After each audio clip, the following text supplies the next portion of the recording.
सुलझ गया उत्तराखंड का परिसंपत्ति विवाद। सीएम योगी और सीएम धामी के बीच बनी सहमति, 15 दिन के भीतर हो जाएगा निपटारा। लखनऊ में विधानसभा अध्यक्ष से मिले सीएम धामी, हृदय नारायण दीक्षित से की शिष्टाचार भेंट।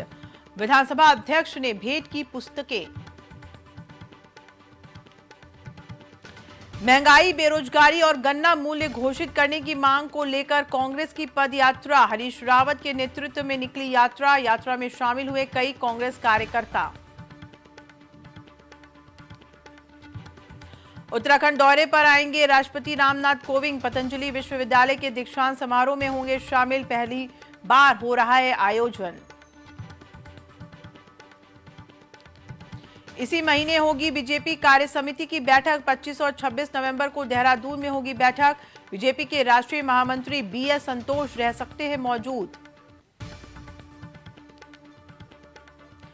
उत्तराखंड सरकार की होगी कैबिनेट बैठक। 23 नवंबर को सचिवालय में होगी बैठक। कई अहम प्रस्तावों पर लगेगी मुहर।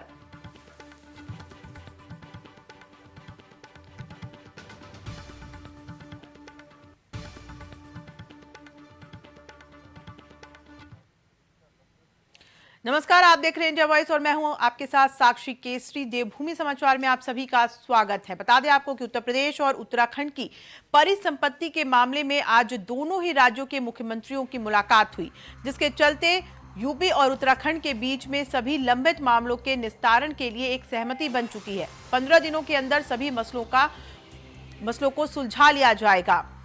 यूपी और उत्तराखंड के बीच में परिसंपत्ति के तमाम लंबित मामले हैं, उनका निस्तारण करने के लिए दोनों ही प्रदेशों के मुख्यमंत्रियों के बीच में सहमति बनते हुए बातचीत हो गई है।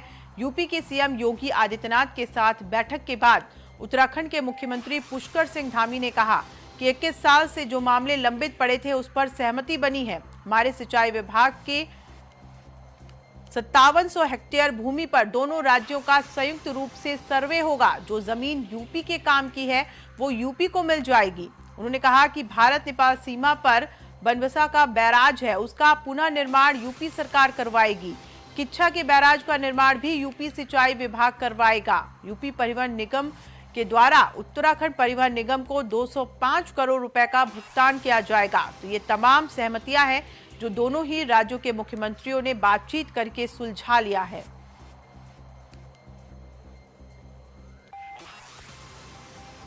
और ये बड़ी बातें हैं जो कि दोनों ही मुख्यमंत्रियों के बीच हुई। यूपी के काम की जमीन यूपी को मिलेगी। ग्राफिक्स के जरिए हम आपको बता रहे हैं कि दोनों ही मुख्यमंत्रियों ने बातचीत की और जो भी समस्याएं थी दोनों राज्यों के बीच में वो सुलझ गई हैं। भारत दोनों देशों के हितों को ध्यान में रख करके चर्चा हुई।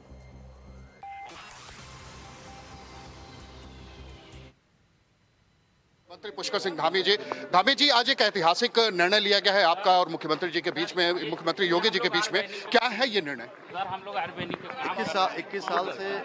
21 साल से जो हमारे उत्तर प्रदेश उत्तराखंड के बीच में जो बंटवारे के प्रकरण, परिसंपत्तियों के बंटवारे के प्रकरण थे, उन सारे प्रकरणों पर आज सहमति बन गई है। मैं योगी माननीय आदित्यनाथ जी का बहुत धन्यवाद करता हूं कि उन्होंने बहुत सहृदयता से जो मामले 21 सालों में जो नहीं निस्तारित हुए थे, आज उसका सबका निस्तारण हो गया है और जितने मामले न्यायालय में हैं उन सभी को वापस ले लिया है। अच्छा, ये जो देहरादून में जो अब तक विवाद रहा 21 साल में, ये नहीं निपटाया गया, इसमें अड़चनें कहाँ आ रही थी आखिर? नहीं, अभी वो उसमें वार्ता चल रही थी, लेकिन आज दोनों सरकारों के सकारात्मक रूप से माननीय आदित्यनाथ जी के विशेष उससे जो है आज मामले निपट गए, उनका मैं धन्यवाद करता हूं। 2022 के मद्देनजर, चुनाव के मद्देनजर ये कितना महत्वपूर्ण होने वाला है दोनों ही राज्यों के? दोनों राज्यों के लिए बहुत महत्वपूर्ण है, क्योंकि पुराने समय से जो मामले निस्तारित हुए हैं सभी के बंटवारे दोनों राज्यों को हो गए। बहुत बहुत शुक्रिया हमसे बात करने के लिए। ये थे पुष्कर सिंह धामी, उत्तराखंड के मुख्यमंत्री, और इनका साफ कहना था कि मुख्यमंत्री योगी आदित्यनाथ के साथ जो 21 सालों से चला रहा अवरोध था उत्तर प्रदेश और उत्तराखंड के बीच में, वो जो वार्ता हुई है, वार्ता में जो फैसले लिए गए हैं उससे आने वाले समय में एक बड़ा ही दूरगामी असर पड़ने वाला है, बड़ा ही सकारात्मक रहा। ये फैसले निश्चित तौर पर आने वाले समय में दोनों राज्यों के लिए बेहद ही महत्वपूर्ण।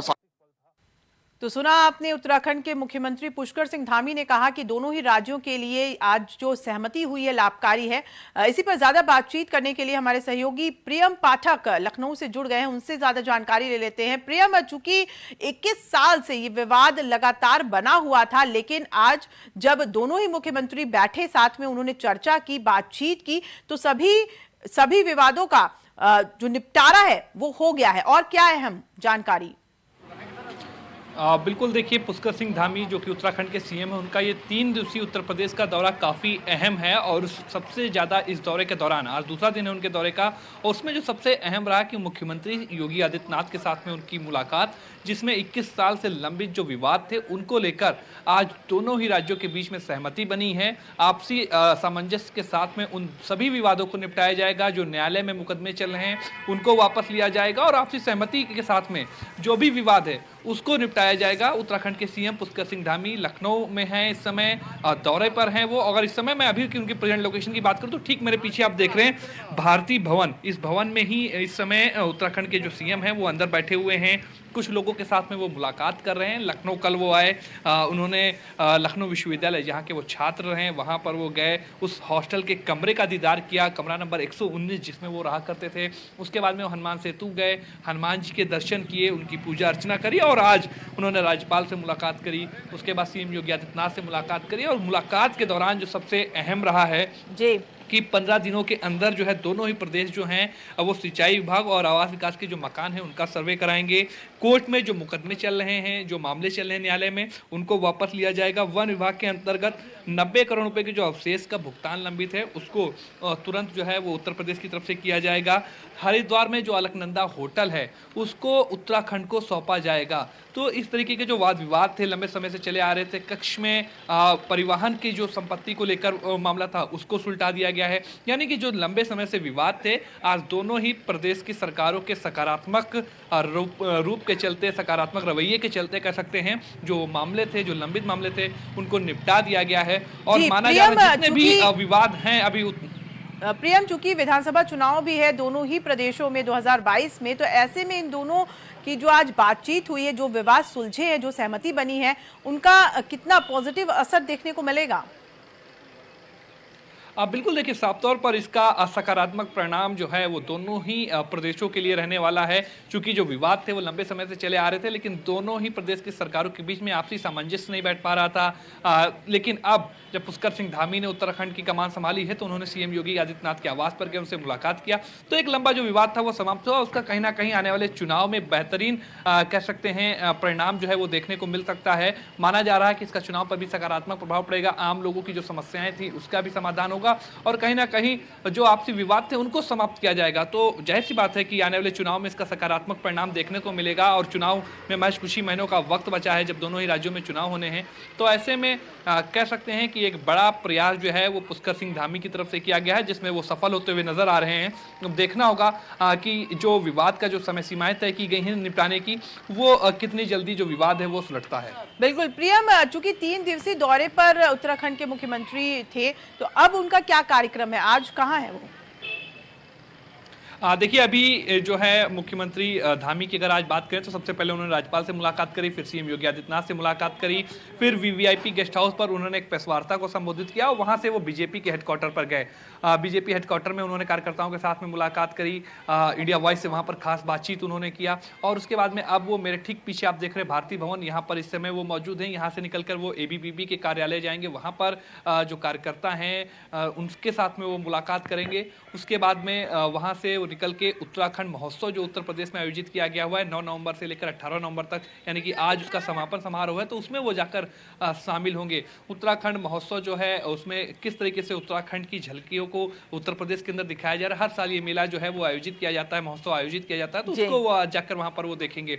उसके बाद में उनके रिजर्व टाइम जो है वो रखा गया है, होटल ताज भी वो शाम में जाएंगे, उसके बाद में वो रात्रि विश्राम करेंगे, और कल सुबह के बाद में वो उत्तराखंड के लिए रवाना होंगे। जी प्रियम पाठक, बहुत शुक्रिया तमाम जानकारी के लिए। तो जैसा कि प्रियम ने बताया कि सारी जो उनकी कार्यक्रम की जो रूपरेखा थी वो प्रियम ने साझा की। अब हम आपको दिखाते हैं सीएम धामी के उत्तर प्रदेश के दौरे की 5 तस्वीरें, जो ये तस्वीरें बयां करती है कि उनका उत्तर प्रदेश का जो दौरा रहा है वो कितना अहम है।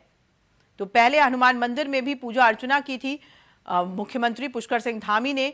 उसके बाद राज्यपाल से उनकी मुलाकात हुई। उसके बाद जो 21 साल से लंबित विवाद था परिसंपत्ति को लेकर, उस विवाद पर बातचीत करने के लिए वो मुख्यमंत्री से मिले, जो तस्वीरें आप देख पा रहे हैं इस वक्त।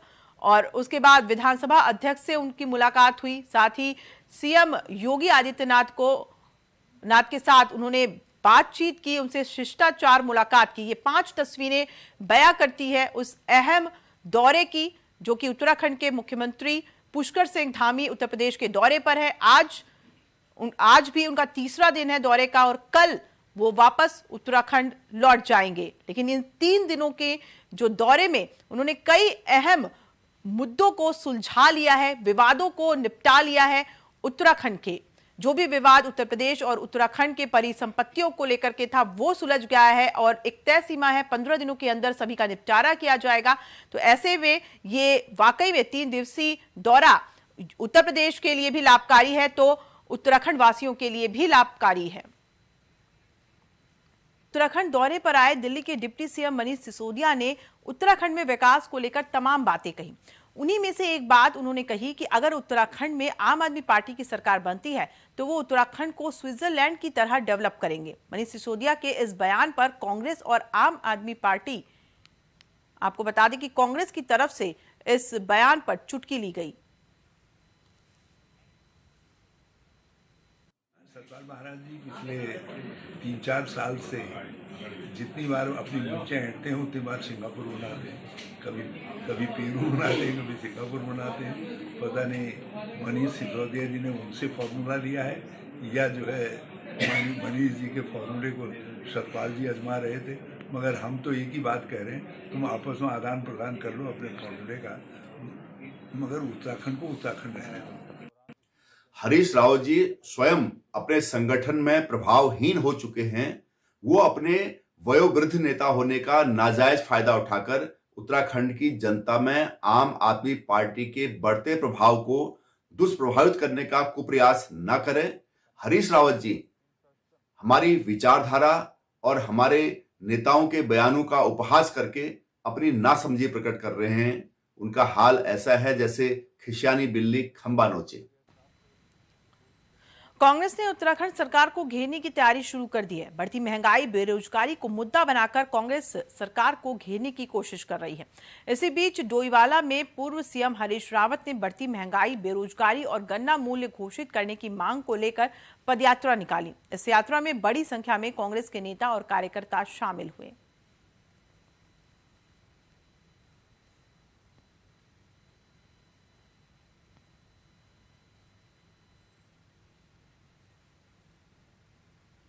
महंगाई, बेरोजगारी के मुद्दे पर कांग्रेस के नेता हरीश रावत ने सरकार को घेरने की कोशिश की। उनका कहना था कि देवभूमि में बेरोजगारी की समस्या लगातार बनी हुई है और इसी को लेकर के पदयात्रा निकाली गई कांग्रेस की तरफ से।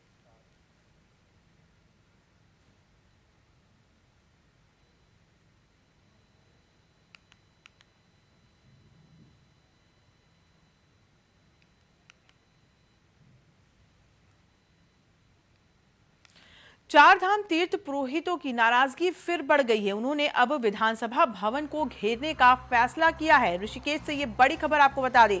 तीर्थ पुरोहितों का कहना है कि 2.5 साल से वो इंतजार कर रहे हैं, लेकिन सरकार ने उनकी मांगों को लेकर के कोई कदम नहीं उठाया है।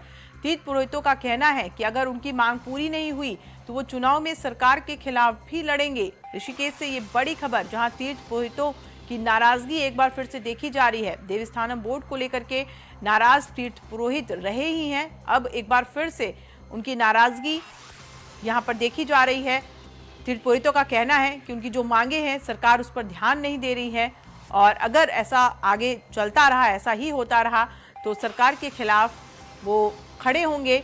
और चूंकि 2022 में विधानसभा चुनाव है उत्तराखंड में, तो उस वक्त भी तीर्थ पुरोहित विरोध करेंगे सरकार का। और तीर्थ पुरोहितों ने यह भी ऐलान किया है कि सरकार के खिलाफ चुनाव भी लड़ सकते हैं, इसका भी फैसला लिया जा सकता है तीर्थ पुरोहितों के द्वारा। इसलिए मांग पूरी होने की बात लगातार कर रहे हैं तीर्थ पुरोहित। झूठ की ओर अग्रसर है। लोग सत्य की ओर अग्रसर होते हैं, हमारे भाजपा की सरकार असत्य की ओर अग्रसर है। तो इसमें हमने कल बैठक की थी। कल बैठक में सभी लोगों ने निर्णय लिया कि इनका सत्र चाहे देहरादून में हो और चाहे गैरसैंण में हो, तो भराड़ीसैंण में पूरा भराड़ीसैंण करके मतलब इनका घेरा जाएगा।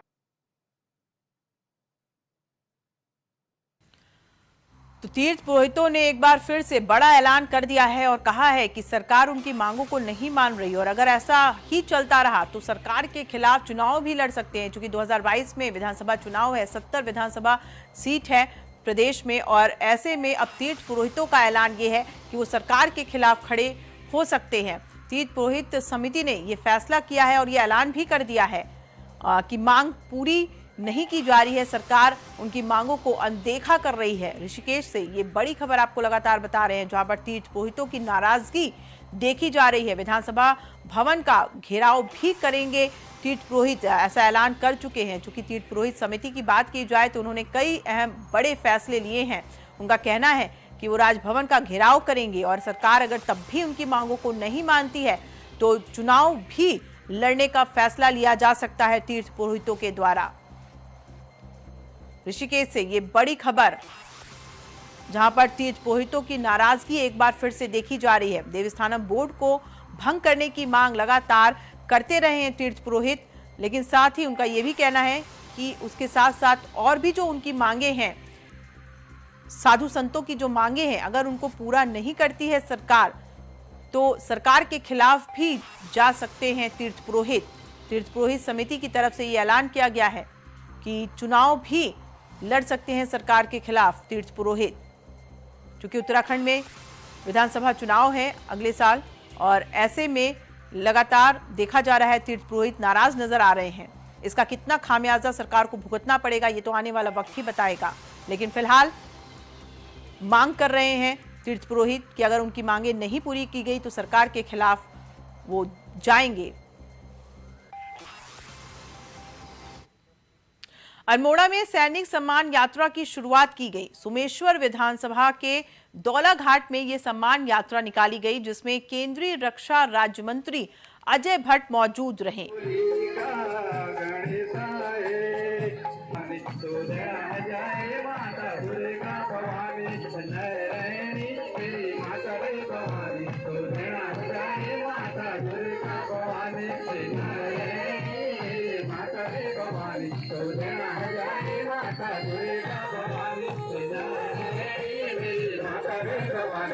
तो अल्मोड़ा में सैनिक सम्मान यात्रा की शुरुआत की गई। ये तस्वीरें अल्मोड़ा की हैं, जहां पर सैनिक सम्मान यात्रा की शुरुआत की गई, जिसमें केंद्रीय राज्य मंत्री अजय भट्ट शामिल हुए। उनका कहना है कि सैनिकों को सम्मान देने के लिए इस कार्यक्रम का आयोजन किया गया, क्योंकि देवभूमि वीरों की भूमि है और यहाँ पर लाखों की संख्या में सैनिक भारतीय सीमाओं पर तैनात हैं, अपनी सेवाएं दे रहे हैं और ऐसे वीरों के लिए ये सम्मान समारोह आयोजित किया गया है। सैनिक सम्मान यात्रा की शुरुआत कर दी गई है, जिसमें केंद्रीय राज्य मंत्री अजय भट्ट मौजूद रहे। अजय भट्ट ने कहा कि वीरों की भूमि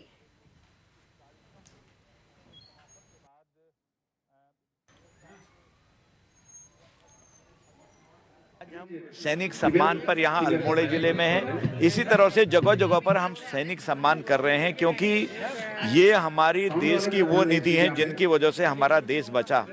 हम सुरक्षित हैं, हमको इन्होंने बचाया। कुछ लोग हमारे बीच में बच के आ गए और कुछ लोग वहीं शहीद हो गए। इसलिए जितना भी हम अपनी श्रद्धा व्यक्त करें सम्मान के रूप में, वो हमारे लिए बहुत कम है। इसलिए इसको चुनावी दृष्टिकोण से देखना उचित नहीं है। देखिए, उत्तराखंड वीरों की भूमि है, सैनिकों की भूमि है और उत्तराखंड में सबसे ज्यादा सैनिक जो है उत्तराखंड ने देश की रक्षा के लिए दिए हैं। और आज हमारे विधानसभा सोमेश्वर में सैनिकों का सम्मान हो रहा है। निश्चित रूप से ये उनको भी अच्छा लग रहा है, मुझे उनसे ज्यादा अच्छा लग रहा है कि हम ऐसा कर पा रहे हैं।